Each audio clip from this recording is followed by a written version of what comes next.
Бути здоровим – це природнє бажання кожного та право дане від народження. Вітаю вас! Сьогодні ми з'являємося на ваших екранах, аби, як звичайно, подарувати вам можливість зателефонувати до нашої студії за прямими номерами телефонів 213-0109 та 213-91-48. Ви періодично будете бачити їх на своєму екрані. І сьогодні в нашій студії консультує лікар-офтальмолог та офтальмохірург, а також завідувач відділенням офтальмології клініки «Мотор Січ» Олександр Ткаченко. Олександре, вітаю вас у нашій студії. Добрий вечір. Сподіваюся, що ви будете давати відповіді вичерпні на всі питання наших глядачів. Ви вже жаданий та не в перший раз гість нашої студії, тому вам всім, звичайно ж, Олександр відомий. Тому, будь ласка, телефонуйте до нашої студії, приєднуйтесь до нашої бесіди, і він, звичайно ж, буде відповідати на всі ваші питання. Аби ви знали, до кого ви звертаєтеся, я пропоную подивитися досьє. Олександр Ткаченко – хірург, офтальмолог вищої категорії клініки «Мотор Січ». Освіта – лікувальний факультет Полтавського медичного інституту. Стаж роботи за фахом – більше 20 років.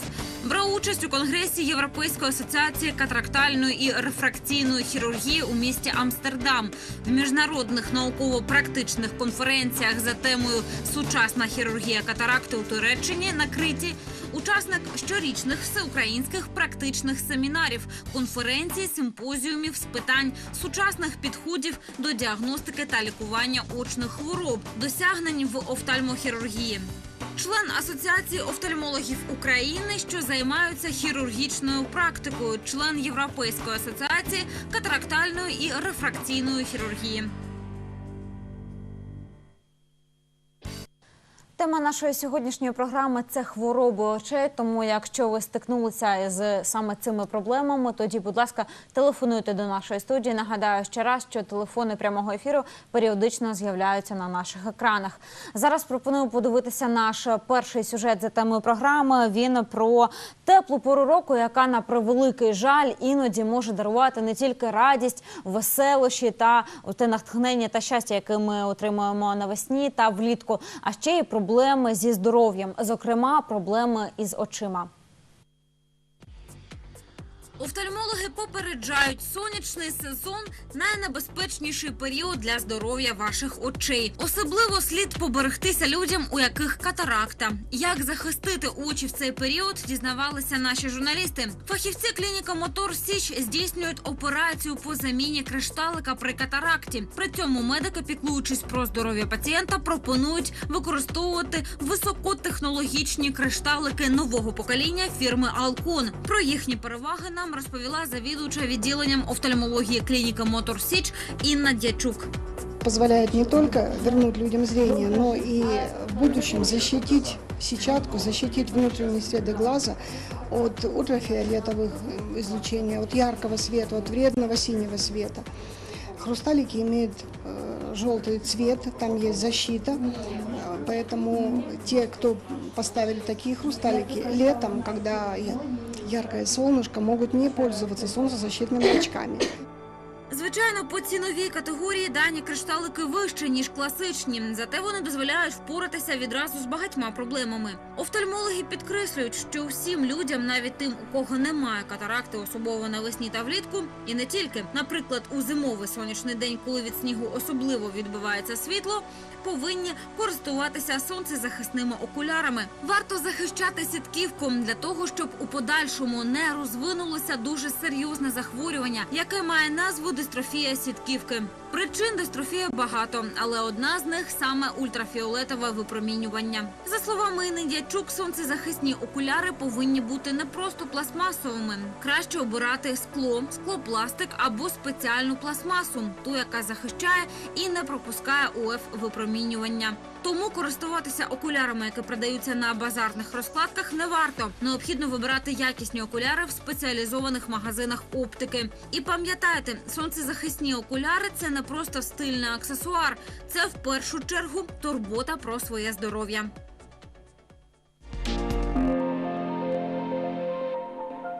Олександра, давайте потурбуємося про здоров'я очей наших глядачів. Вони ставили нам завчасно питання, їх дуже багато. Ви один з фахівців, який отримує просто ажіотаж та дуже-дуже багато питань. І одразу ж почнемо.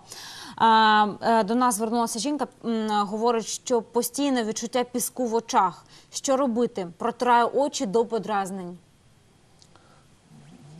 Чаще всего такие и ощущения возникают с наличием хронического воспаления. Также эти изменения могут быть вызваны неправильной очковой коррекцией или же условием работы пациента. Скорее всего, речь идет о работе в помещениях, где кондиционированный воздух, работа с компьютером, который требует длительного напряжения зрения.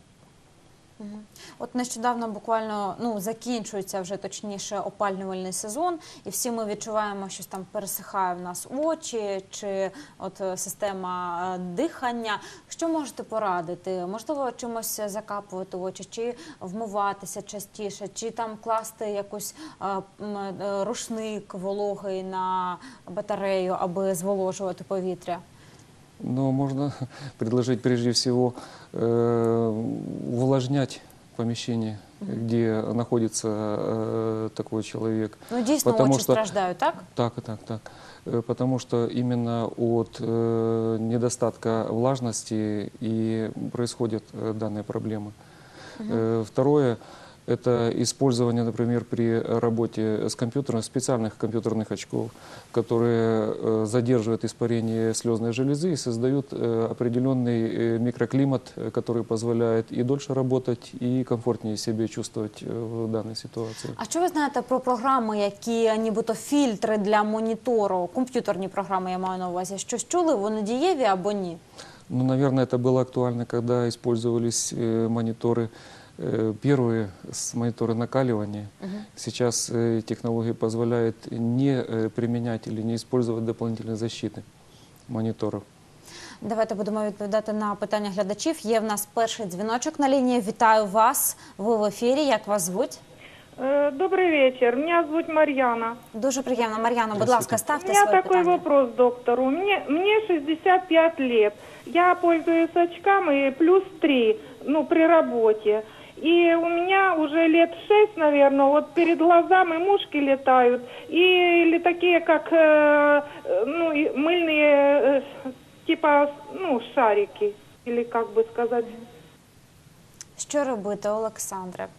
Ну, с учетом названного возраста Марьяны, можно думать о наличии изменения хрусталиков у данной пациентки. Речь идет, возможно, о возрастной катаракте или возрастных изменений стекловидного тела.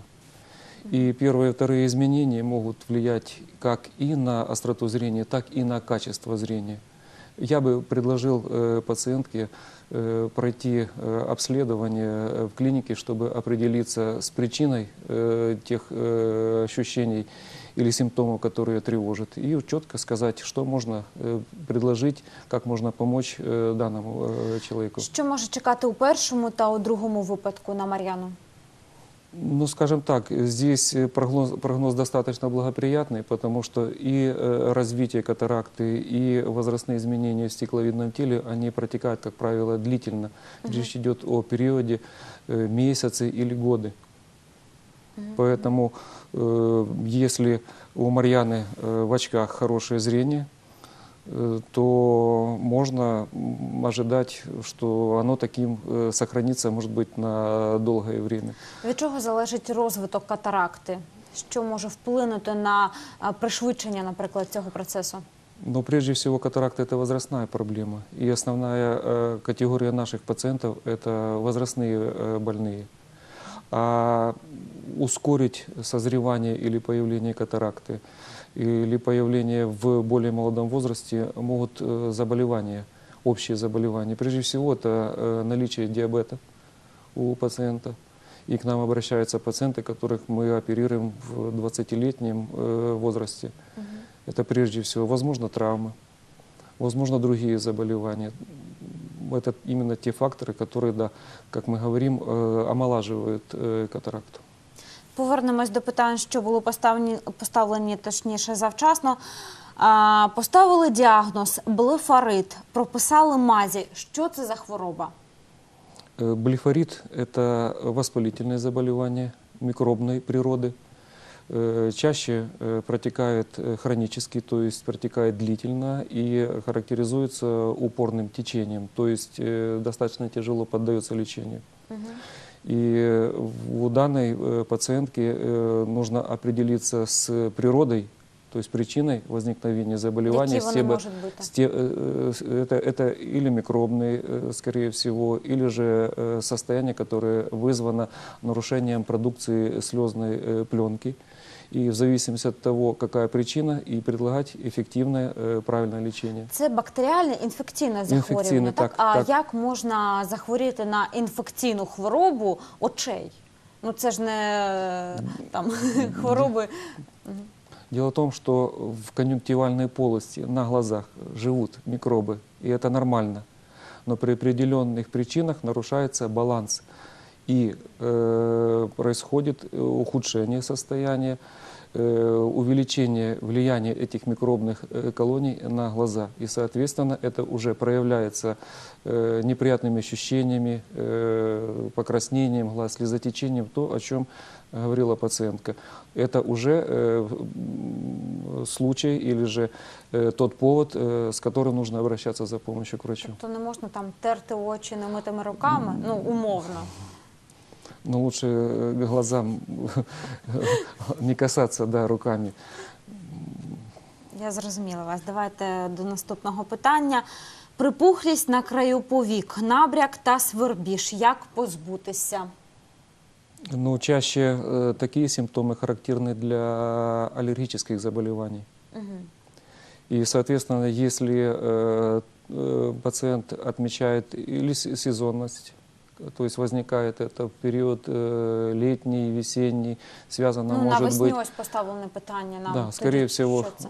скорее всего, что речь идет об аллергическом состоянии, и оно спровоцировано появившимся фактором. Соответственно, нуждается такой пациент не только в лечении офтальмолога, то есть снять те ощущения неприятные, которые тревожат такого пациента, мешают ему чувствовать себя комфортно, а и проводить общее лечение. Ну, тому що зняти – це ж не позбутися проблеми, так? Це Совершенно просто... верно. Нужно определить аллерген, то есть ту причину, которая привела к данному состоянию. Постараться ее, если это возможно, исключить. Если нет, то помочь справиться такому человеку с данной проблемой. Так, далі. Давайте перейдемо. Лікар написав, що у мене синдром сухого ока. Що це таке? От знаєте, от я помічаю, що це вже третє питання від наших глядачів, які пишуть, що лікар прописав якийсь діагноз, проте, напевно, не пояснив, що це. Ну, на вашій практиці ви бачили таких пацієнтів, які б до вас приходили та казали, ось у мене є папери від лікаря, поясніть мені, тому що я не зрозумів. Ну, так бывает, да. Буває. Ну, то давайте тоді про це питання синдром сухого Но в ока. отношении синдрома сухого глаза, по-другому это заболевание называется сухой кератит или сухой кератоконъюнктивит. Это заболевание, которое возникает в результате недостаточной выработки слезы или избыточной ее испарения. Это состояние связано как и с возрастом, когда уменьшается продукция слезы, также может быть связано с системными заболеваниями, в частности, например, ревматизм или ревматоидный артрит. Возможно, также это связано с дисбалансом в питании, а именно продукция слезы уменьшается. Также при...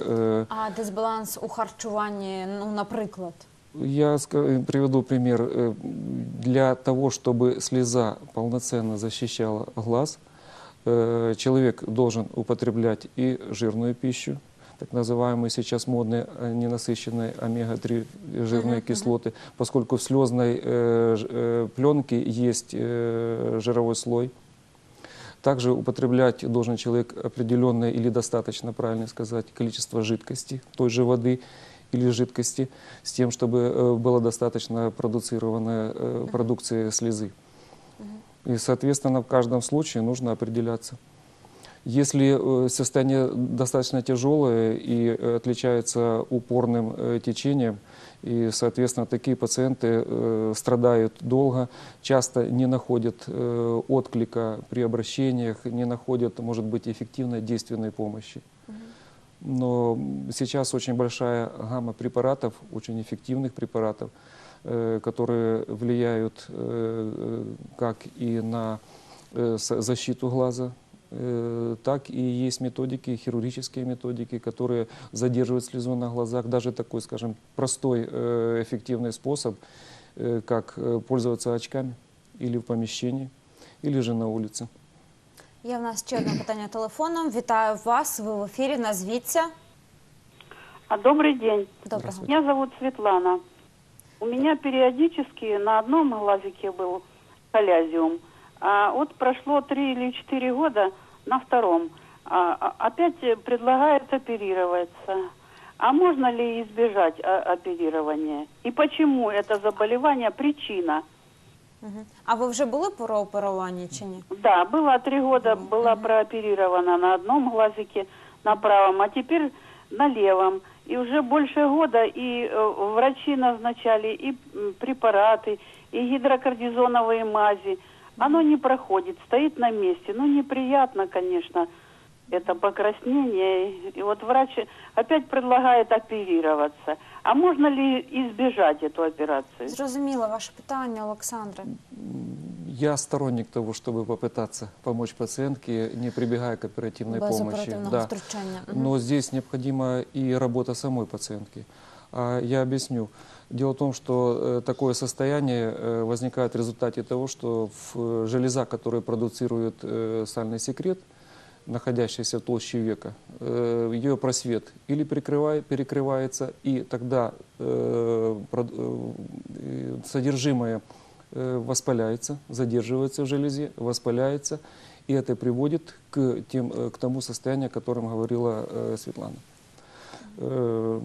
Что можно предложить? Первое – это уход за веками. И он должен быть не просто уходом, как общие слова, а правильным уходом. Это с использованием массажа, это с использованием специальных антибактериальных увлажняющих салфеток, это с использованием капель и тех же мазей. Уже практика показывает, что только лишь капли или только лишь мази будут в данном случае неэффективны, потому что, опять же, повторюсь, речь идет о нарушении оттока секрета из железы. Что касается операций, к сожалению, при операциях, это уже как крайняя мера помощи данному пациенту, происходит рубцевание. И, соответственно, рубец задевает железу, которая находится рядом. И это, в свою очередь, может опять привести к закупорке железы и затруднению отделяемого секрета. И возникает порочный круг. И такие пациенты, да, неоднократно оперируются и страдают именно из-за этого состояния. Но если пациентка хочет избежать операции, то это и длительный период, и нужен труд с ее стороны. Проте воно того варто, Да, правильно? и если она готова к этому, то я могу предложить, или другой доктор-офтальмолог может предложить свою помощь, чтобы грамотно рассказать, научить такого пациента, как попытаться избежать операции. Я вас зрозуміла. Давайте послухаємо ще одне питання. Вітаю вас, ви в ефірі. Добрый вечер, Як вас Здравствуйте. звуть? Анастасия. Анастасія, будь ласка, яке у вас У питання? меня сыну поставили, 17 лет мальчику, поставили диагноз кератоконус. Дали направление в Одессу на консультацию. А хотела бы узнать, возможно, мне можно проконсультироваться в вашей клинике? Так, якщо, можливо, кудись Я не понял. виїжджати. Спасибо. В городе Запорожье занимается на высоком уровне лечением кератоконуса в клинике профессора Завгородней Натальи Григорьевны, клинике Визус. Существуют специальные методики, которые позволяют стабилизировать процесс и не допустить до прогрессирования заболевания. Поэтому я бы порекомендовал обратиться в клинику профессора Завгородней. Ще одне питання від глядача. Вітаю вас, ви в ефірі. Алло, вітаю вас. Что, меня слышно? Так, вас Меня зовут чутно. Андрей. Вопрос такого характера. У моей бабушки, ей 75 лет, разбились очки. И вот у меня такой вопрос. Що окуляри? Разбились очки. Очки, да. 75 лет бабушке. Есть ли необходимость снова проверяться у специалиста насчет рецепта очков, или можно купить те очки, которыми уже она пользовалась раньше, ну, по тому же рецепту? Ну, можливо, Раз краще если- перевірити, так? Может зрение упасть хуже, или это нужно смотреть по самочувствию глаз у... А окуляри бабуся носила одні для читання та для повсякденного життя? Чи... Да, если не ошибаюсь, да. Дякую вам за питання, Олександра. Я думаю, что будет правильно поступить следующим образом. Я думаю, что период, когда подбирались эти очки, это уже достаточно давно. длительный Да. период, да, и могли произойти в глазах вашей бабушки те изменения, которые, например, могут заставить использование линз другой диоптрийности. Поэтому будет правильным обратиться к доктору и провести проверку зрения, и именно на основании этой проверки зрения подобрать очки. Так, краще, я думаю, завчасно якось попередити можливі якісь зміни, ніж Да. потім переплачувати. Давайте ще одне питання, що поставлено завчасно. У мене різь в очах та затуманення зору. Прочитав, що це може бути глаукома. Налякався. Що робити? Ну, глаукома дійсно лякає людей. Це, ну, Да, это факт. так. Да, к сожалению, это та болезнь, то заболевание, которое приводит к необратимой слепоте.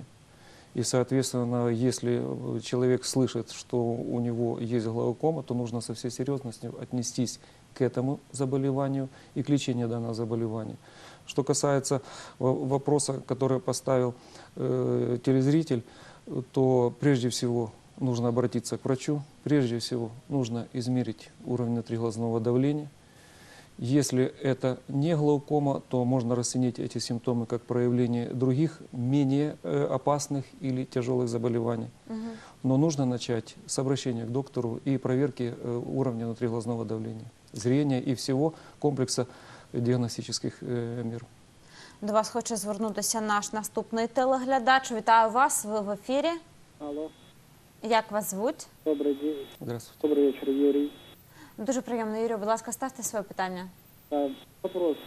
На сегодняшний день существует технология или это методика, диагноз атрофия глазного нерва. Это излечимо на сегодняшний день или это уже жизнь? Ну, само понятие атрофии или дистрофии говорит о тех изменениях, которые являются необратимыми. Но важно в вашем случае понять, что явилось причиной данного заболевания. И, соответственно, если мы знаем причину, то попытаемся повлиять на эту причину, предложить тот вид лечения, который может или замедлить процесс, или остановить процесс. К сожалению, то, что утеряно, уже не возвращается в зрении такого пациента. Ще одне питання є в нас від глядача. Вітаю вас. Алло. Алло, ви на лінії, поговоріть з нами. Добрый вечер. Доброго вечора. Як вас звуть? Меня зовут Наталья. Дуже Я приємно. очень благодарна вашему гостю. Я оперировала маму лет 15 назад, 9-й городской. Катаракта. Проблем не было. После перенесенного ишемического инсульта у нас проблемы появились на другом глазе. Катаракта. Зрелая. И вопрос. Может ли быть прооперирована мама после перенесенного ишемического инсульта? А скільки часу Спасибо пройшло після? большое за ответ. И спасибо вам, доктор, Спасибо. за сохраненное зрение. Мы вам очень-очень благодарны. Спасибо. Ну, я хочу сразу обнадежить, что да, пациенту с перенесенным ишемическим инсультом возможно проведение операции по удалению катаракты. І неважливо, скільки часу пройшло? Я хотел сказать об этом, что важно, чтобы прошло не менее 6-8 месяцев от того, что случилось с пациентом. И после оценки по истечении этого периода Стану времени здоровья. состояния здоровья, да, специалистом, невропатологом. И если нет противопоказаний, то такую операцию можно провести. То есть есть возможность вернуть зрение и второму глазу. Ще одне питання від глядачів. Ну, воно дещо перекликається з питанням, що було щойно поставлено. Скажіть, будь ласка, чи є шанс вилікувати атрофію зорових нервів обох очей? Ну, я думаю, да, что можно вернуться к ответу. Что да, устанавливаем причину атрофии и пытаемся сохранить то, что есть у пациента. Але проте те, що вже є. Да. Тобто повернути 100% зір К неможливо. сожалению, нет. Далі поїдемо. З дитинства погано бачив. У 6 класі виписали окуляри, але я їх не носив. Зараз мені 21. Вирішив отримувати права для водіння, обстежився. Поставили діагноз астигматизм. Виписала окуляри. У лікаря у кабінеті при підборі бачив добре, але зараз не можу їх носити. Постійно болить голова. Олександра, ваші рекомендації, будь ласка. Да, такие ситуации возникают при дальнозоркости, когда не пользуются молодые люди очками, у них достаточно сильно развиты резервные возможности глаз. И в случае назначения очков, убирающих дальнозоркость или астигматизм, возникает ситуация, когда эти очки не переносятся. Для этого нужно пользоваться или же начать пользоваться очками после определенной подготовки. Опять же, это делается в кабинете врача. Используются препараты медриатики, расширяющие зрачки, которые парализуют аккомодацию, с тем, чтобы такой пациент смог одеть такие очки и пользоваться ими. Тобто окуляри можуть підходити, проте потрібно коректно їх надягти, Для использования данных очков необходима определенная подготовка. И я думаю, что пациент после этой подготовки будет доволен теми подобранными очками. Дякую вам за відповідь. Давайте далі. Моїй мамі 78 років, поважний вік. У неї вікова катаракта на лівому оці. Який кришталик краще поставити? М'який чи твердий? Дякую. Давайте таку ремарочку. Чим відрізняється м'який від твердого? І далі до відповіді. Ну, уже, наверное, в самом вопросе есть ответ. Твердый искусственный хрусталик или интраокулярная линза – это искусственный хрусталик, который не меняет свои формы. И гибкий, мягкий искусственный хрусталик, хрусталик, который сворачивается, который меняет свою форму. Соответственно, в первом случае, если мы используем твердый хрусталик, для введения его внутрь глаза после удаления катаракты используется разрез не менее 9-11 мм. Для введения искусственного хрусталика мягкого или гибкого в глаз возможен разрез от 2-2,5 мм. И хочу сказать, что на сегодняшний день практически не используются твердые хрусталики. Используются гибкие хрусталики. И это позволяет проводить бесшовную хирургию, это позволяет проводить хирургию катаракты амбулаторно, не находиться в стационаре.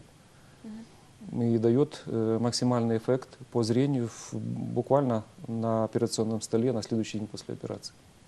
Нагадаю, що ми працюємо у прямому ефірі, тому, будь ласка, ставте свої питання, долучайтеся до нашої бесіди за студійними номерами телефонів 213-0109 та 213-91-48. Олександре, давайте ще декілька питань, тому що їх дуже багато, я хочу встигнути більшість з них зачитати. 2 роки тому моїй мамі прооперували катаракту, взяли хороший кришталик, але навіть після операції зір не покращився. Під час обстеження виявили ще й глаукому. У лікарні сказали, що операція пройшла добре, проте бачити вона не зможе через глаукому. Чи це правда? Або лікар намагається захистити себе? Ну, дійсно, пішла людина на операцію, думала, що в неї буде зір, а не отримала його. К сожалению, такие ситуации возникают, к счастью, редко, и объясняются они тем, что такие пациенты не наблюдались регулярно у окулиста на уровне поликлинического врача.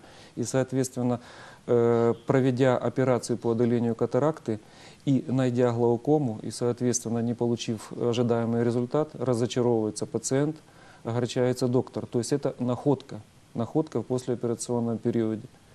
Доктор не защищает себя тем, что объясняет причину сниженного зрения. Он констатирует, что есть проблема в глазу, которая не дает глазу видеть хорошо. Но, к сожалению, достаточно часто мы встречаемся с ситуациями, когда пациент приходит к врачу, именно уже к хирургу, со зрелой полной катарактой. А раз так, то нет возможности на дооперационном этапе провести ту необходимую подготовку, которая позволила бы Побачити определиться так, що с, ще. да, с прогнозом для зрения пациента. И бывают, к сожалению, находки именно в послеоперационном периоде, которые не дают хорошего зрения пациента, і, соответственно, огорчається пацієнт. А можна одразу, ну от оперуєте ви, наприклад, катаракту, бачите, що є глаукома. Можна одразу ж провести операцію? Да, можно выявить глаукому, но выявляется она на дооперационном этапе. И такой пациент должен в идеале быть подготовлен, то есть он должен наблюдаться врачом поликлиники, проводить лечение, компенсировать давление. И с нормальным внутриглазным давлением, если есть катаракта, обращаться к хирургу в отношении операции.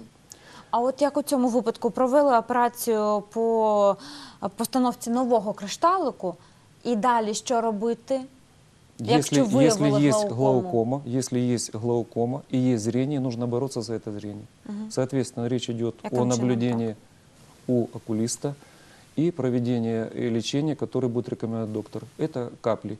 У нас Це консервативне лікування. консервативное, как правило, лечение. Сейчас на рынке очень много качественных, хороших препаратов, которые могут позволить не доводить состояние глаза до проведения антиглаукоматозной операции. Зрозуміла я вас. Далі. Питання до офтальмологів. Ну, звичайно, наш же офтальмолог на ефірі. Якщо зір 13 діоптрій, то окуляри в 11 дадуть повну корекцію чи ні? Понятно, что не дадут, потому что у пациента 13 диоптрий. Скорее всего, речь идет о близорукости.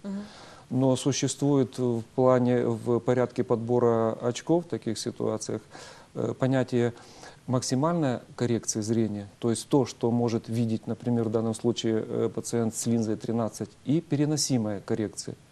То есть, если такому пациенту выписать очки с линзами 13, да, он будет видеть очень хорошо или хорошо, но он не сможет пользоваться такими очками. Поэтому, подходя следующим образом, уменьшают диоптрийность линз в таких очках и останавливаются на той линзе, которая дает и максимально возможное зрение, и дает зрительный комфорт. Это якийсь компромисс выходит. Совершенно так? верно, это компромисс, потому что при таких высоких степенях близорукости очень сложно помочь пациенту получить качественное зрение в очках. Наступне питання телефоном у нас є. Вітаю вас, ви в ефірі. Добрый вечер. Доброго. Валентина звонит. Дуже приємно. Яке у вас питання? Скажите, пожалуйста, у меня внук 9 лет. Ему поставили диагноз косоглазие расходящее и дальнозоркость. Оно лечится, а то что-то назначение не назначили. Не почули ми питання, будь ласка, ще раз його поставте. Він лікується, проте... Косоглазие расходящее. Так. И дальнозоркость. Два диагноза поставили. І лікування не призначили. Ваше питання чому, так? Назначение для лечения не назначили, поэтому я думаю, может повторно пойти к врачу.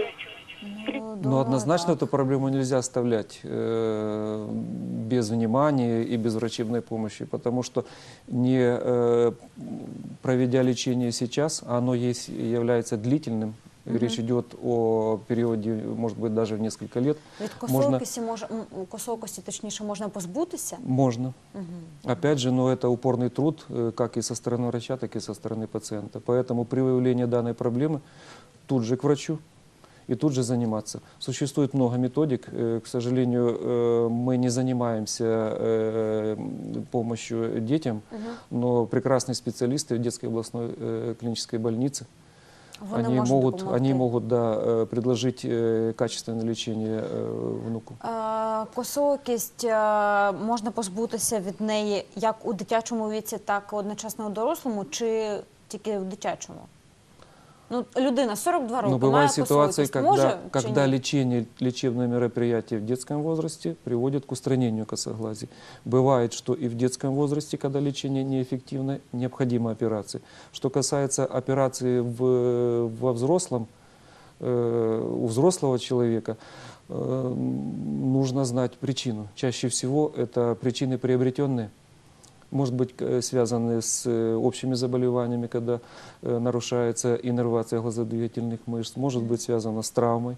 И, соответственно, и в первом и втором случае лечение будет неэффективно, что оперативное, что любые другие виды лечения. Мені підказує режисер, що в нас є наступне питання від телеглядача. Вітаю вас, ви на лінії. Добрый вечер. Здравствуйте. Виктория, 79 лет. Катаракта уже 17 лет. Через каждый месяц я капаю Афтан. Что вы еще можете посоветовать мне? Напевно ж оперуватися. Ну, судя по бодрому голосу Виктории, это человек, несмотря на возраст, жизнерадостный. Ну це ж чудово. Ми дуже любимо таких глядачів і жадаємо вам, бажаємо вам наснаги таку зберігати і надалі. Да, но, к сожалению, не существует эффективных препаратов в виде глазных капель, которые избавляют человека от катаракты. У Виктории однозначно есть заболевание катаракта, но, может быть, это заболевание не снизило зрение настолько, чтобы это влияло на ее привычный образ жизни, и, соответственно, ну, качество однозначно страдает. Да. И предложить ей капли я не берусь, потому что, скажем, это, да, действительно тот возраст, когда мы предлагаем для восстановления или улучшения зрения оперативное лечение катаракты. Ще в нас залишилось декілька хвилин ефіру. Давайте вибіркове питання. Моя бабуся в п'ятницю повинна пройти обстеження в вашій клініці. Скажіть, будь ласка, якщо виявиться, що в неї катаракта, їй зможуть одразу ж зробити операцію в той самий день? Нет. Я объясню почему. Прежде всего, такой пациент должен быть обследован другими специалистами с тем, чтобы мы знали, что нет противопоказаний для проведения данной операции. Які вони можуть Это бути? может быть и проблемы со стороны сердца, то есть тогда нужно будет компенсировать или стабилизировать артериальное давление, может быть неврологические проблемы. И нужно сдать анализы, чтобы мы опять же увидели, что да, пациент готов к проведению операции, что эта операция будет безопасна для такого пациента. Как устроена работа в нашей клинике? В понедельник или в среду мы принимаем пациента. По желанию он остается в клинике или же оперируется амбулаторно, не лежит. Следующий день – это день операции, следующий день – это день выписки. Соответственно, если пациентка будет в пятницу завтра, и если она обследована и нет противопоказаний для проведения данной операции, то в ближайший понедельник или в среду она будет госпитализирована в клинику для проведения операции. Наступне питання. Чи має термін кришталик? Якщо так, то наскільки він, власне, буде працювати? Вопрос частый. Очень пациенты тревожатся, что искусственный хрусталик поменяет свои свойства, и они будут видеть хуже. Нет, сам искусственный хрусталик, он имеет, по сути, бессрочный срок годности. И если мы видим пациентов, прооперированных ранее, 6, 7, 10, 12 лет тому назад, и они говорят: доктор, вы нас прооперировали, что-то с хрусталиком случилось, я хуже видеть, то совершенно по-другому. Хрусталик на месте, хрусталик идеально прозрачный, но в глазу появляются или прогрессируют те болезни, которые на момент обращения привели к снижению зрения. Чаще или, как правило, причина не в искусственном хрусталике, а в других болезнях глаза, которые есть у данного пациента. Олександре, я дуже дякую вам за те, що ви були сьогоднішнім нашим гостем. Я запрошую вас знову до нашої студії. Ви просто зриваєте фурор, дуже багато дзвіночків. Мені режисер підказує, що їх є в нас на лінії дуже багато. Проте ми не встигаємо. Час ефіру добіг кінця. Нагадаю, що сьогодні на ваші питання відповідав лікар-офтальмолог та офтальмохірург, а також завідувач відділенням офтальмології клініки Моторсіч Олександр Ткаченко. Будь ласка, хто зараз на лінії? Запишіть номер телефону 720-5707. Це медичний реєстратор, він із задоволенням запише ваші питання, і ви, звичайно ж, отримаєте на них свої відповіді. Вибачте, але ми не встигаємо. Час нашого ефіру вже добігає кінця. Дякую вам за те, що ви сьогодні були з нами. Дякую вам за вашу активність та участь у нашому прямому ефірі. Нагадаю, що зустрінемося ми з вами за 2 тижні. На ваші питання буде відповідати лікар-терапевт Анжеліка Брік. І побачимось. Будьте здорові, бережіть себе і на все добре. Салон краси Еліна. Телефон 63 68 12. Стиль ведучої від магазину одноіменного італійського бренду «Містіко». Торговий центр України, 3-й поверх, ліворуч від ескалатору.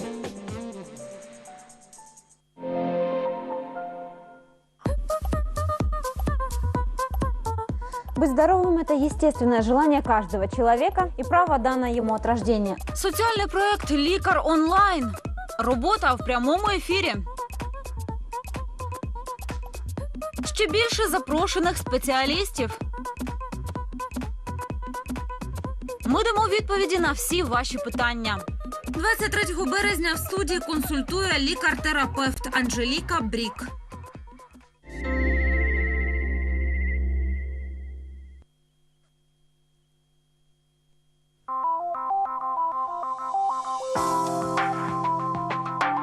Клініка «Мотор Січ» – це багатофункціональний, оснащений сучасним обладнанням і новітніми медичними технологіями медичний заклад вищої кваліфікаційної категорії. Команда висококваліфікованих медиків готова прийти на допомогу в складній для вашого здоров'я ситуації, поставити правильно діагноз і призначити коректне і доступне лікування. Сьогодні в 9-поверховому корпусі європейського рівня розміщені 6 сучасно оснащених операційних, де щодня проводиться більше 30 операцій. В арсеналі клініки є стаціонарні відділення терапевтичного, неврологічного, урологічного, гінекологічного, травматологічного, проктологічного, офтальмологічного та отоларингологічного профілів, а також відділення реабілітації та ендоскопічної хірургії. Для своєчасного обстеження і лікування клініка оснащена потужною діагностичною базою, яка представлена цілою низкою сучасного медичного обладнання останнього покоління провідних європейських фірм. А це дозволяє проводити інформативну діагностику захворювань усього організму. Пацієнтом клініки може стати будь-який житель міста Запоріжжя та області, незалежно від наявності страховки підприємства «Мотор Січ».